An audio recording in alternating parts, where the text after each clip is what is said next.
फिक्र कोरोना की, जिससे हिंदुस्तान की जंग जारी है। संक्रमण की चेन तोड़ने के लिए दुनिया का सबसे बड़ा कोविड वैक्सीनेशन प्रोग्राम चल रहा है। और अब हम आपको बताते हैं कि आपको संक्रमण को लेकर बरती जा रही लापरवाही और स्वदेशी वैक्सीन पर संदेह दोनों ही क्यों छोड़ देना चाहिए। मंगलवार तक के आंकड़ों के मुताबिक देश में करीब 2.5 करोड़ लोगों को टीका लग चुका है। सिर्फ मंगलवार को 13,59,000 से ज्यादा डोज दिए गए, जिनमें से 10,69,000 से ज्यादा पहली डोज और करीब 2,98,000 दूसरी डोज हैं। दूसरे चरण में 1 मार्च से शुरू हुए बुजुर्गों के वैक्सीनेशन के बाद टीकाकरण की रफ्तार बहुत तेज हो गई है। मार्च के पहले हफ्ते में करीब 55 लाख लोगों को टीका लगवाया गया है। वहीं दूसरे हफ्ते की शुरुआती 2 दिनों में ही करीब 34 लाख लोग टीका लगवा चुके हैं। यह बताता है कि अब तक देश में वैक्सीन को लेकर लोगों में जो झिझक थी वो खत्म होने लगी। ये झिझक दूर करने के लिए आज स्वदेशी वैक्सीन यानी कोवैक्सीन को लेकर बड़ी और अच्छी खबर आई है, जिसे जानकर आपको देश के वैज्ञानिकों पर गर्व होगा और वैक्सीन को लेकर अफवाह फैलाते रहे लोगों को भी इस बात का जवाब मिल जाएगा कि उन्हें अफवाह क्यों नहीं फैलानी चाहिए।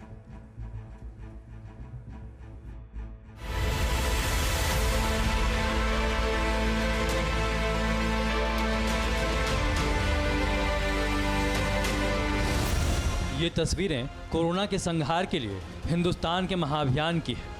दुनिया के सबसे बड़े कोविड वैक्सीनेशन की ये तस्वीरें जवाब है उन लोगों को जो स्वदेशी वैक्सीन पर सवाल उठा रहे थे, भ्रम फैला रहे थे, उसे पानी जैसा बता रहे थे। अफवाहबाज गैंग को अब सबसे जोरदार चोट मिली है मशहूर मेडिकल जर्नल लेसेंट में कोवैक्सीन पर छपी स्टडी से, जिसमें सामने आया है कि कोवैक्सीन काफ़ी सुरक्षित और असरदार साबित रही है।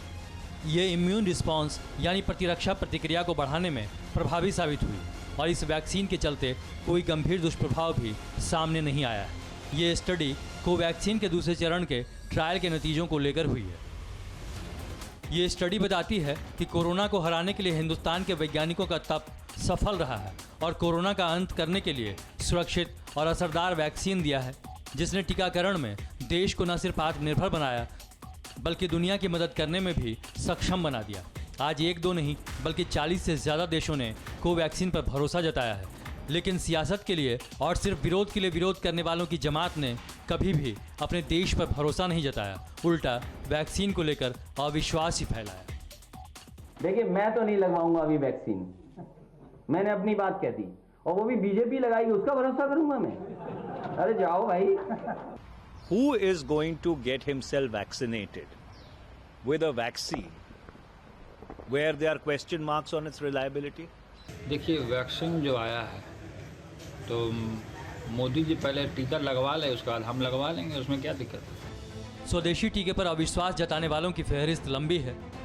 कांग्रेस नेता शशि थरूर ने ट्वीट कर सरकार पर बिना सोचे समझे कोवैक्सीन को मंजूरी देने का आरोप लगाया था।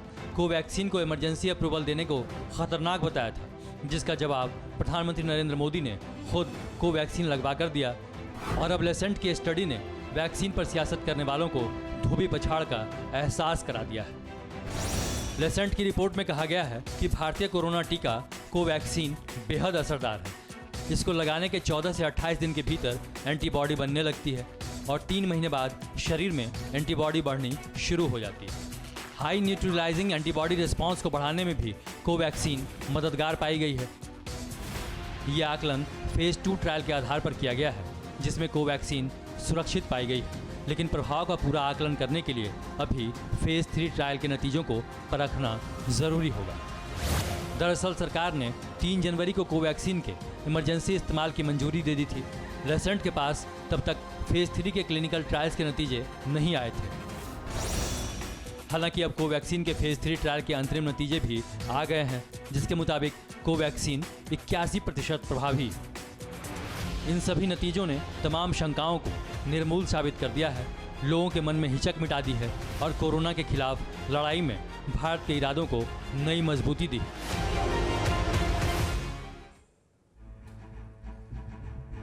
यूके का मेडिकल जर्नल है द लैंसेट, और ये अगर किसी चीज पर मोहर लगाता है तो आप समझ लें वो बहुत मायने रखती है। अब तो विश्वास करिए मेक इन इंडिया चीजों पर। फिक्र आपकी, सोमवार से शुक्रवार रात 9 बजे सिर्फ TV9 भारतवर्ष पर।